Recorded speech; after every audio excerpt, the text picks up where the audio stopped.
మార్చి నెల నుంచి 1వ తారీఖు నుంచి ఈ రాష్ట్రంలో ఉన్నటువంటి ఉద్యోగస్తులందరికీ అధ్యక్ష 3,69,200 రెగ్యులర్ ఎంప్లాయీస్కి 2,88,000 పెన్షనర్స్కి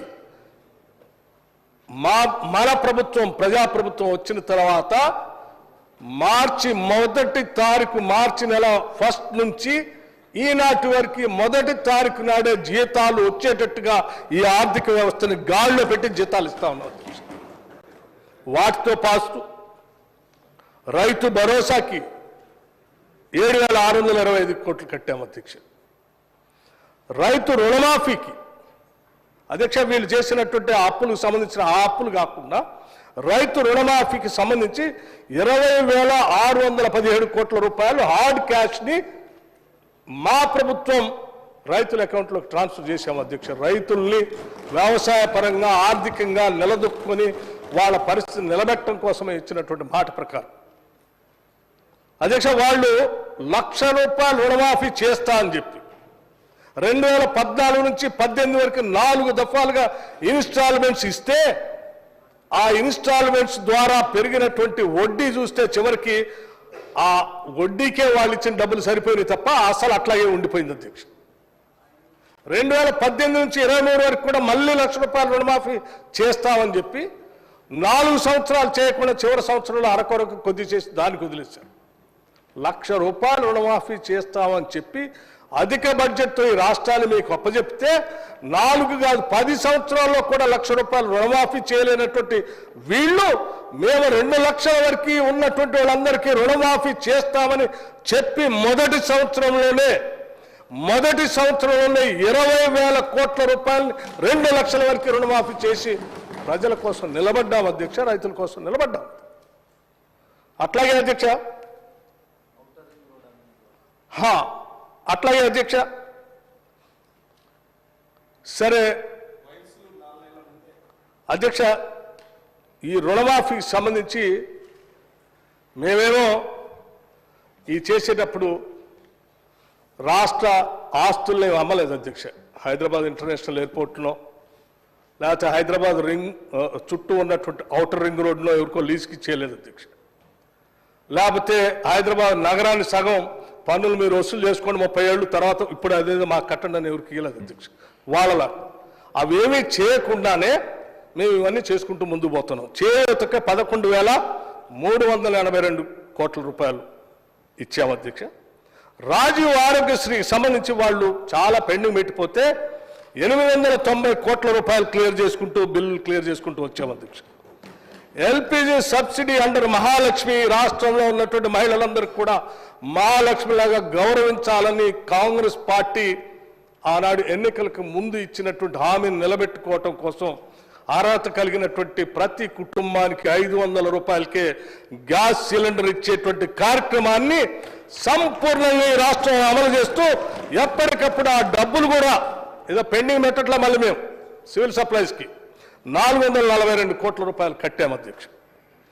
అట్లాగే గృహజ్యోతి అధ్యక్ష ఈ రాష్ట్రంలో ఉన్నటువంటి పేదవాళ్ళందరికీ కూడా 200 యూనిట్ లోపల ఉండే వాడుకునేటువంటి వాళ్ళందరికీ ఉచితంగా కరెంట్ ఇస్తామని ఆనాడు కాంగ్రెస్ పార్టీగా మేము ఇచ్చినటువంటి హామీని నిలబెట్టుకోవటం కోసం మార్చి నెల నుంచే ఈ రాష్ట్రంలో ఎంతమంది అర్హులైనటువంటి వాళ్ళు ఉన్నారో 200 యూనిట్ లోపల కరెంటును వాడుకుంటున్నారు వాళ్ళందరికీ ఈరోజు ఉచితంగా కరెంట్ ఇస్తున్నాం అధ్యక్ష.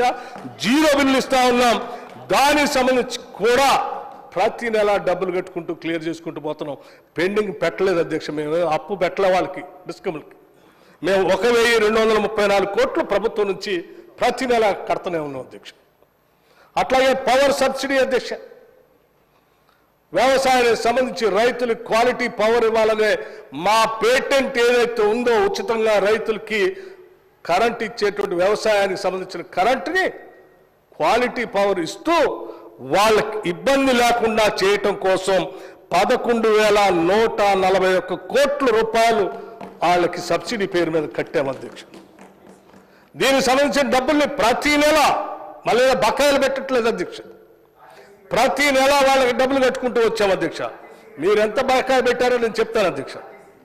అధ్యక్ష మీరు ఎంత బకాయి పెట్టారో కూడా అధ్యక్ష. ఇన్సూరెన్స్ టు ఫార్మర్స్, రైతుల గురించి చాలా గొప్పగా చెప్తా ఉంటారు అధ్యక్ష. మాది రైతు ప్రభుత్వాన్ని. వారు వచ్చిన దగ్గర నుంచి ఇన్సూరెన్స్ బంద్ చేశారు, పంట నష్టపరిహారం బంద్ చేశారు, అట్లాగే డ్రిప్ ఇరిగేషన్ బంద్ చేశారు, పాలీ హౌజులు బంద్ చేశారు, మెకనైజేషన్ ఆఫ్ అగ్రికల్చర్ బంద్ చేశారు అధ్యక్ష.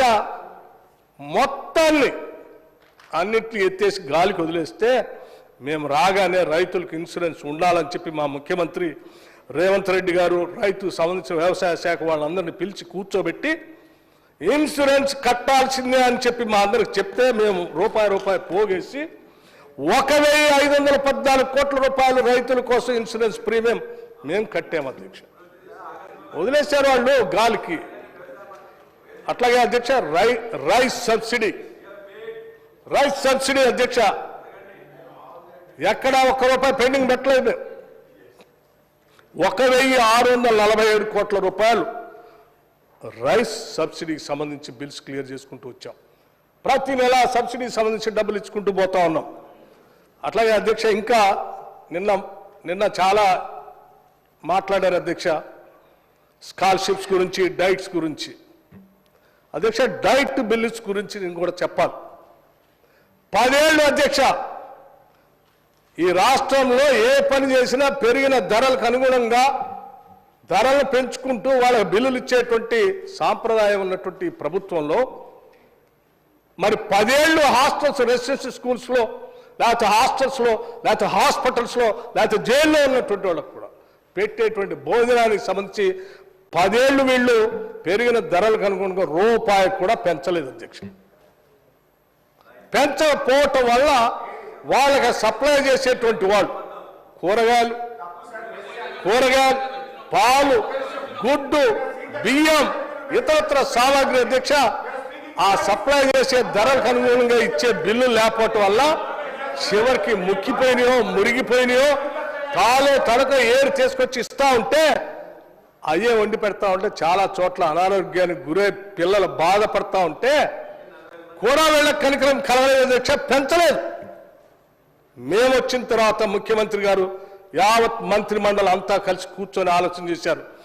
ఈ బిడ్డల భవిష్యత్తే ఈ రాష్ట్ర భవిష్యత్తు, వీళ్ళ భవిష్యత్తు బాగుండాలని చెప్పి ఆరోగ్యకరంగా న్యూట్రిషన్గా ఎదగాలంటే వాళ్ళ డైట్ ఛార్జెస్ పెంచాలని ఒకటేసారి 40% డైట్ ఛార్జెస్ పెంచింది ఈ ప్రభుత్వం అధ్యక్ష. కాస్మెటిక్ ఛార్జెస్ 200% పెంచింది అధ్యక్ష. ఇది మాకు ఈ రాష్ట్ర బిడ్డలపైన ఉన్నటువంటి